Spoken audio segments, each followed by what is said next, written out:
Hello বন্ধুরা, আশা করি সবাই ভালো আছো। আজকে আমরা নতুন একটা ভিডিও নিয়ে এসেছি, যেটা তোমাদের আগেই বলেছিলাম যে এই ভিডিওগুলো আমরা আবার নিয়ে আসব। হ্যাঁ, এবং সেটা হচ্ছে বাসিরা থেকে, তোমাদের ভীষণ মানে প্রিয় একটা একটা চ্যানেল। চ্যানেল। এবং সেই চ্যানেল থেকেই আজকে আমরা শ্রেষ্ঠ মানবেরা এপিসোডগুলো শুরু করব। এবং প্রথম এপিসোড হচ্ছে শ্রেষ্ঠ মানব আদম আলাইহিস সালামের। তো এই শ্রেষ্ঠ মানুষেরা পর্ব এক, আদম আলাইহিসসালাম। এবং এটা দিয়ে আমরা স্টার্ট করছি। এরপরে যতজন নবী এসেছেন এখানে, অন্তত বাসিরায় যতজনের কথা উল্লেখ আছে। উল্লেখ রয়েছে, তাদের সব কটা ভিডিও দেখব। হ্যাঁ, আজকের তোমাদের যে কমেন্টস আছে সেগুলো দেখেই আমরা পরবর্তী সিদ্ধান্ত নেব কোন ভিডিওটা নিয়ে হ্যাঁ। আসব। আর তোমরা এটা কন্টিনিউ করতে চাইলে আমরা ভীষণ খুশি। একদম একদম। তাহলে তোমাদের সাথে সাথে আমরাও এভাবে এগিয়ে যাব। হ্যাঁ, তো তোমরা কমেন্ট সেকশনে সেটা ভালো মতো জানিয়ে দিও যে হ্যাঁ। তোমরা কি চাও।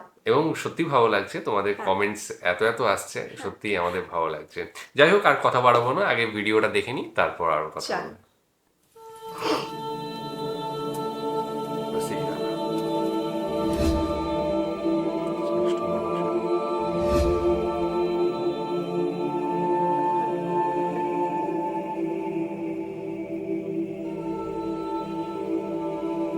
প্রথমে আল্লাহ ছিলেন। আল্লাহ ব্যতীত আর কোনো কিছুর অস্তিত্ব ছিল না। এমন কোনো মুহূর্ত ছিল না যখন তিনি ছিলেন না। তিনি ব্যতীত কোনো বাস্তবতা ছিল না। কোনো এক পর্যায়ে অসীম জ্ঞানের মালিক সিদ্ধান্ত নিলেন তিনি সৃষ্টি করবেন। একে একে সম্ভাবনার জগৎ থেকে বাস্তবতার জগতে নিয়ে আসতে লাগলেন তার প্রথম সৃষ্টিগুলোকে। যেহেতু অসীম জ্ঞানের মালিক সিদ্ধান্ত নিয়েছেন সৃষ্টি বলে কিছু থাকবে, তার মানে সৃষ্টির অস্তিত্ব থাকাটাই শ্রেয়। সেই সৃষ্টি ভালো কিছুই করুক বা খারাপ কিছু। আল্লাহ তার আরশ সৃষ্টি করলেন, পানি সৃষ্টি করলেন, কলম সৃষ্টি করলেন এবং সেই কলমকে আদেশ করলেন, লেখো। কলম বলে উঠল, আমার রব, আমি কি লিখব? আল্লাহ বললেন, সময়ের শেষ পর্যন্ত, অর্থাৎ কিয়ামত পর্যন্ত যা কিছু ঘটবে সব কিছু লিখো। আর শব্দের অর্থ আসন। আসন, পানি, কলম, এই শব্দগুলোর অর্থ আমরা জানি। কিন্তু আল্লাহর সেই আরশ, সময়ের শুরুর সেই পানি এবং সব কিছুর নিয়তি লেখা সেই কলম কেমন, তা আমাদের পক্ষে জানা সম্ভব নয়। এবং একমাত্র আল্লাহর কাছেই পরিপূর্ণ জ্ঞান রয়েছে। পানি আগে থেকেই ছিল। মহাবিশ্ব তৈরির 50,000 বছর আগেই আল্লাহর হুকুমে সেই কলম সব কিছুর নিয়তি লিখে রেখেছিল লৌহাল মাহফুদে। 50,000 বছর পর আল্লাহ আসমান এবং জমিন সৃষ্টি করলেন।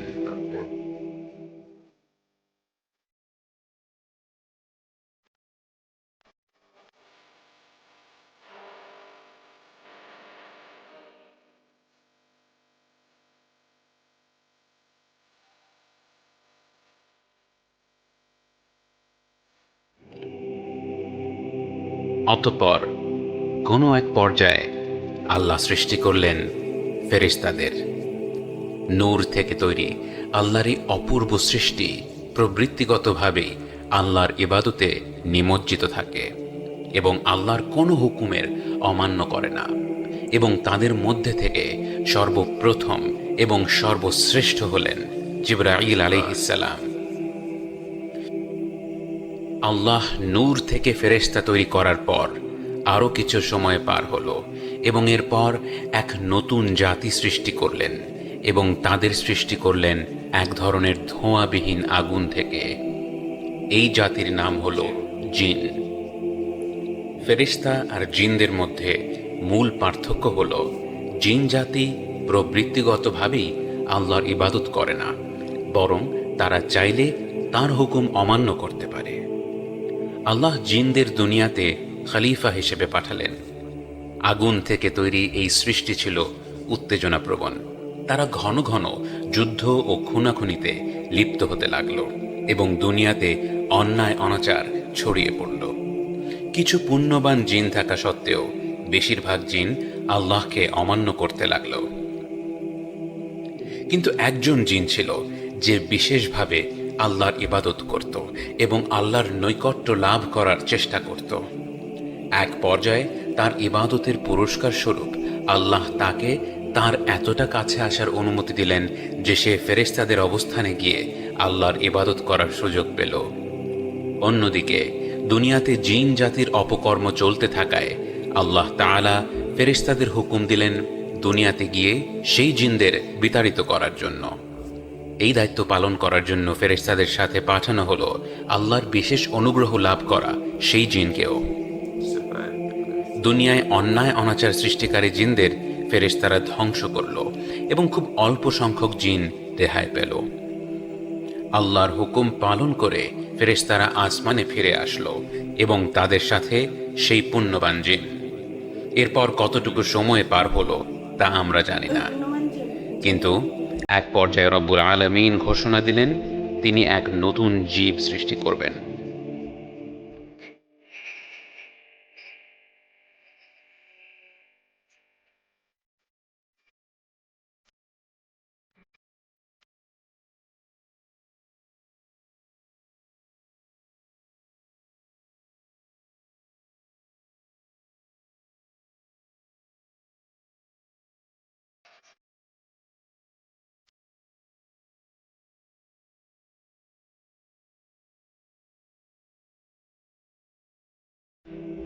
যখন আল্লাহ ঘোষণা দিলেন তিনি মানুষ সৃষ্টি করবেন, ফেরেশতারা অবাক হয়ে যায়। তারা দেখেছিল স্বাধীন ইচ্ছাশক্তি সম্পন্ন জিন দুনিয়াতে কত অন্যায় অনাচার করেছিল। তারা জানত মানুষকেও যদি স্বাধীন ইচ্ছাশক্তি দেয়া হয় তাহলে তারাও পৃথিবীতে একই রকম অন্যায় অনাচারে লিপ্ত হবে। তবু কেন আল্লাহ তাদের সৃষ্টি করবেন? তারা আল্লাহর সিদ্ধান্তের ওপর প্রশ্ন তুলছিল না, বরং তাদের বিস্ময় প্রকাশ করছিল। আল্লাহ খুব সহজভাবেই বোঝালেন তার কাছে এমন জ্ঞান রয়েছে যা ফেরেশতাদের কাছে নেই।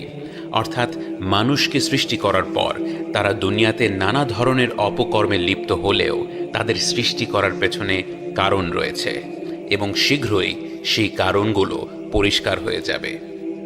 অতঃপর আল্লাহ নিজ হাতে আদম আলাইহিসসালামকে সৃষ্টি করলেন এবং তাকে সৃষ্টি করলেন মাটি থেকে, এবং তার দৈহিক গঠন সম্পন্ন করার পর তার ভেতর রূহ বা আত্মা ফুঁকে দিলেন এবং তিনি আদম আলাইহিসসালামকে সব কিছুর নাম শেখালেন।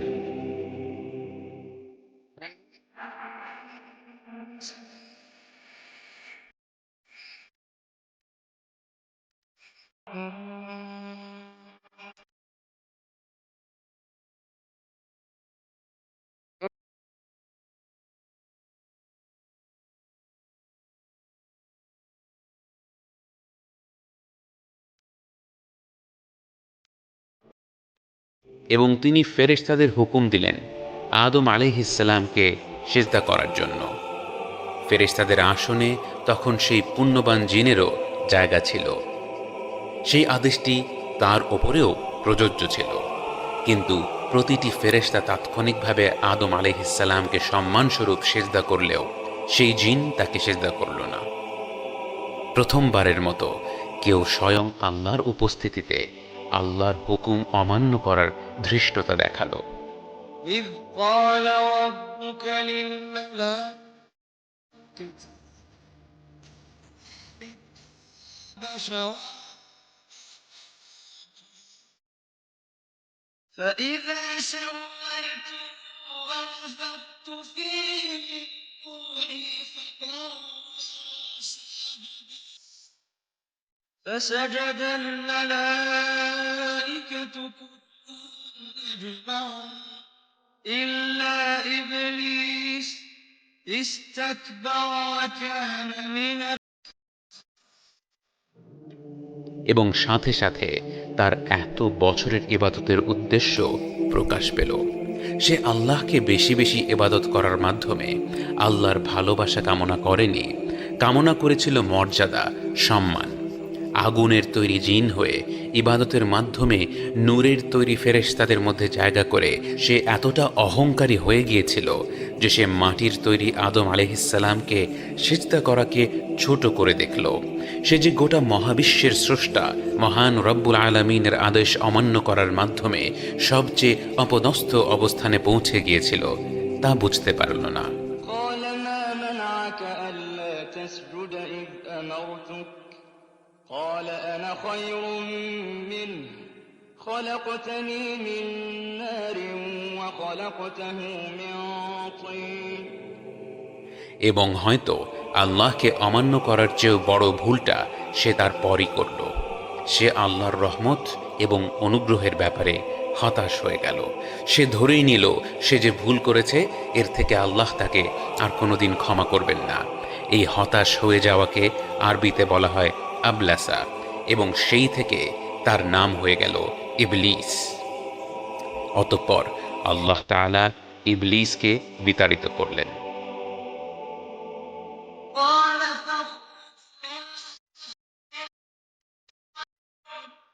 وإن عليك لعنتي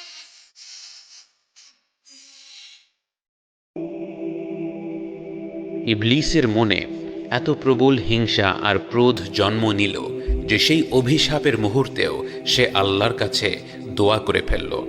কিন্তু সে মাগফিরাতের জন্য দোয়া করল না, বরং আল্লাহর কাছ থেকে কিছু সময় রেহাই চাইল, যেন সে আল্লাহর কাছে প্রমাণ করতে পারে মানবজাতি কতটা খারাপ। এবং মহান রব্বুল আলামিন এত বেশি দয়াশীল, তার সৃষ্টিকে তিনি এতটাই ভালোবাসেন যে তার সরাসরি হুকুম অমান্য করার পর ইবলিস যখন তার কাছেই দোয়া করল, তিনি তার দোয়া কবুল করে নিলেন। তাহলে আমরা যখন ভুল করে ফেলি, বারবার একই গুনায় লিপ্ত হতে থাকি এবং এরপর মনে করি আমরা অনেক বেশি খারাপ হয়ে গেছি, আল্লাহ হয়তো আমাদের ক্ষমা করবেন না, আমাদের কি এমন চিন্তা করার কোনো কারণ রয়েছে? قال فبعزتك لأغوينهم أجمعين قال رب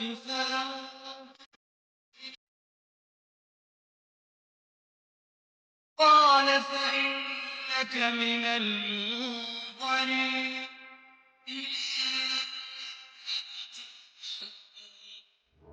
আল্লাহ আদম আলাইহিসসালামকে জান্নাতে প্রবেশ করালেন এবং তিনি সেখানে তার রবের নেয়ামত উপভোগ করতে লাগলেন, এবং ইবলিস গোপনে তাকে ধোঁকা দেওয়ার পরিকল্পনা করতে লাগল।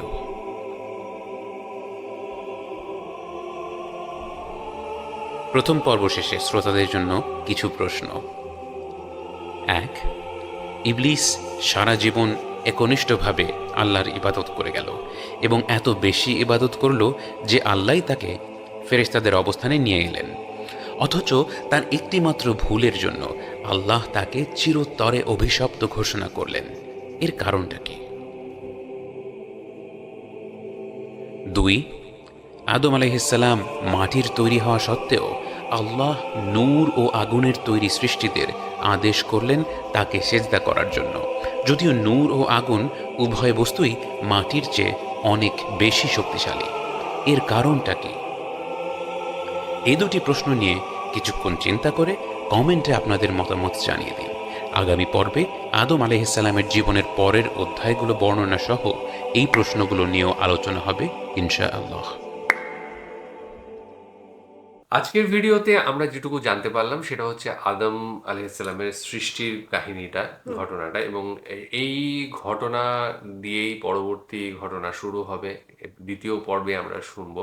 আজকে প্রথম পর্ব ছিল, ভীষণ ভালো লাগলো, অনেক কিছু জানতে পারলাম, বেশ কিছু জিনিস জানতাম আবার নতুন করে জানলাম, ওর কাছে প্রথম হলো।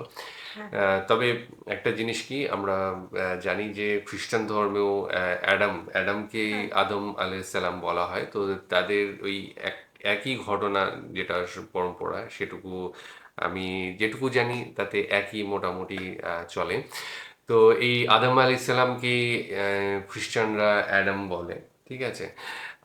আজকে যে ঘটনায় মানে শুরু হয়েছে সেটা হচ্ছে যে সৃষ্টিকর্তা আগেও ছিলেন, মানে পরেও থাকবেন এবং সবসময় বর্তমান, এবং তার ইচ্ছেতেই কিন্তু সৃষ্টির রচনা হয়েছিল। প্রথমেই তিনি আম, জিন জিন এবং ফেরেশতা, নূর দিয়ে ফেরেশতাদের তৈরি করেন, আগুন দিয়ে হচ্ছে জিন তৈরি করেন, এবং সাথে পরবর্তী মাটি দিয়ে সময়ে মাটি দিয়ে কিন্তু মানুষ। মানুষ তৈরি করেন। মানুষ তৈরি করার পরে মানে যে ছিল কি, মানে ফেরেশতা এবং জিন, জিনকে তাদেরকে বলা হয়েছিল যে আদম আলাইহিস সালামকে সেজদা করতে, কিন্তু তারা সবাই করেনি। করেছিল শুধু হচ্ছে নূর, নূর দিয়ে তৈরি যে ফেরেশতারা করেছিল। কিন্তু এবং একটা জিনিস কি, জিনরা কিন্তু বরাবরই মানে উপদ্রব করতো এবং অহংকারী। তার মধ্যে থেকে একটা জিন ছিল যে কিনা ফেরেশতাদের মতো ঈশ্বরের কথা হ্যাঁ, শুনে মানে সে চলতো, অ্যাকচুয়ালি ঠিক আছে, ওই আদেশ পালন করতো। জিনের মধ্যে থাকতে চায়নি, হ্যাঁ, মানে সে ফেরেশতাদের সবসময় একটু মধ্যে উঁচু আসতে দরের মধ্যে থাকতে চেয়েছিল, হ্যাঁ, নূরদের সাথে থাকতে একদম। চেয়েছিল। তো সেই সময়ে তাকে নিয়ে আসা হয়েছিল, কিন্তু যখনই হ্যাঁ, মাটির তৈরি মানুষকে বা আদম আলাইহিস সালামকে হ্যাঁ, মানে সিজদা আমি করতে বলা হয়। উঁচুতেই উঠতে চেয়েছি, হ্যাঁ, সেইখানে দাঁড়িয়ে যদি আমাকে আবার সেই মাটির তৈরি মানুষকেই যদি কি সিজদা বলে করতে সেজদা হয়, করতে হয়, তাহলে আমি এতদিন ধরে আল্লাহর কি বলে ইবাদত আদেশ করলাম। পালন বা হ্যাঁ, ইবাদত এটা তো করো, করলাম, এটা তাহলে তো কেন করলাম? কেন হলো? তাহলে সেই হ্যাঁ, আমি ওই জায়গায় হলে থাকলেই ভালো হতো, এরকম এবং একটা। তার ফলে সে কি মনে করলো যে আমার হ্যাঁ, প্রতি এইটা ভালো কথা। এটা প্রথম একটা প্রশ্ন বলেছিল, প্রশ্ন করা হয়েছে যে কেন আল্লাহ কেন ইবলিশকে ইবলিসকে বিতাড়িত বিতাড়িত করেছে। করলো। তা আমার আমার মনে হয় এখানে যে ইবলিশ করলো ঠিক আছে, তারপরে যদি আল্লাহর কাছে ক্ষমা চেয়ে যদি বলতো যে আমার এইটা করা ঠিক হয়নি, কিন্তু আমি এটা চাই না, তবুও আল্লাহ তুমি আমাকে তোমার পায়ে স্থান দাও বা তোমার কাছে স্থান দাও, হয়তো তাহলে মানে আল্লাহ হয়তো ইবলিসের ক্ষমা, সবচেয়ে বড় ভুলটা হচ্ছে যে আল্লাহর সে উপর মনে করেছে যে আল্লাহ আর ভুল তাকে কিছু মাফ সিদ্ধান্ত করবে না। নিয়েছে। না, আল্লাহ তাকে মাফ করবে না, হ্যাঁ, এটা কিন্তু নিজেই ভেবে নিয়েছে, হ্যাঁ, কিন্তু আল্লাহ যে মাফ সব সময় করতে, করতে মানে রাজি একটা আছে। কারণ ভুল, একটা ভুল আল্লাহর কাছে একটা সমুদ্রে মানে বিন্দু সমানও না, না, একটা হ্যাঁ, জলের ফোঁটার সমানও না, মানে এত তার মহৎ হৃদয়। হৃদয়, ঠিক আছে, সামান্য কিছু না। তো সে যদি বিশ্বাসটা রাখতো আল্লাহর উপরে হ্যাঁ, এবং হ্যাঁ, আমিও সেটাই সেটা বলতে চাইছি। ভাবতো যে না, আল্লাহ আমি যে ভুলটা করেছি করেছি সেটা মাফ করেছি করে হ্যাঁ, দেবেন, মানছি ভুল ঠিক আছে, আছে, ভুল করলে। হ্যাঁ, তো সে নিজেই ভেবে নিয়েছে। হ্যাঁ, ভেবে নি, এটা তার বড় ভুল ছিল, এবং তার জন্যই তাকে কিন্তু ওখান থেকে বিতাড়িত করা হয়। তবুও আল্লাহর কাছে বোধহয় কোন একটা কি বলে ওটাকে বর চাওয়া বর মতো। চেয়ে নিয়েছিল, তো সে তখনই ভেবে নিতে পারতো যে আল্লাহ তাকে এরকম হ্যাঁ, বর দিচ্ছে, মানে তো অবশ্যই ক্ষমা তো করতেই পারে, হ্যাঁ, কিন্তু সে ক্ষমা না যে নিজে একটা ভুল করেছি আল্লাহ ক্ষমা করবে না মেনে নিয়ে সে কিন্তু নিজের মতো সাইড করে অহংকারের নিয়েছে। মধ্যে দিয়ে। হ্যাঁ, তো এইটাই হচ্ছে তার ভুল ছিল, এবং সে এই জন্যই দেখাতে তাকে তাড়িয়ে চাইছিল, দেওয়া হয়েছিল। সে দেখাতে চাইছিল যে সৃষ্টিকর্তা আদম একটা ভুল আলাইহিস কিছু, সালামকে হ্যাঁ, বানিয়ে ভুল করেছে, হ্যাঁ, হ্যাঁ, এবং ভুল কিছু তৈরি হ্যাঁ, করেছে। ভুল কিছু তৈরি আর করেছে। আল্লাহ যে কোনো ভুল সিদ্ধান্ত নিতে পারে না, সেই জায়গায় কিন্তু একটা প্রশ্ন তুলেছে। হ্যাঁ, যার সেটাই ফলেই হ্যাঁ, কিন্তু আজকে আমরা দেখছি যে ইবলিসকে সেখান থেকে বিতাড়িত করা হয়েছে, এবং ইবলিসের পরবর্তী ঘটনাগুলো আমরা পরবর্তী ভিডিওতে অবশ্যই দেখব, আর সেখানে আরও অনেক কিছু বিষয় জানতে পারবো।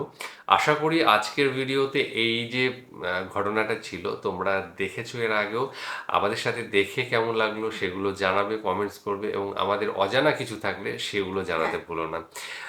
কিছু লিঙ্কস যদি পাঠাতে চাও তাহলে অবশ্যই পাঠিও, আমরা সেগুলো নিয়ে আলোচনা করব আজকের আর মতো। দ্বিতীয় নম্বর প্রশ্নটা হ্যাঁ, তোমাদের জন্যই খোলা থাকলো, তোমরা কমেন্ট সেকশনে দ্বিতীয় নম্বর হ্যাঁ, প্রশ্নের হ্যাঁ, উত্তর বলো, আমরা আমাদের মতো করে ভাবছি। হ্যাঁ, ঠিক আছে, তো চলো আর ভিডিওটা বড় করবো না। একদম। হ্যাঁ, আজকের মতো এখানেই শেষ করছি, আগামী দিনে আবার আসছি অন্য কিছু নিয়ে, ততক্ষণের জন্য stay stay tuned. Tuned, tata.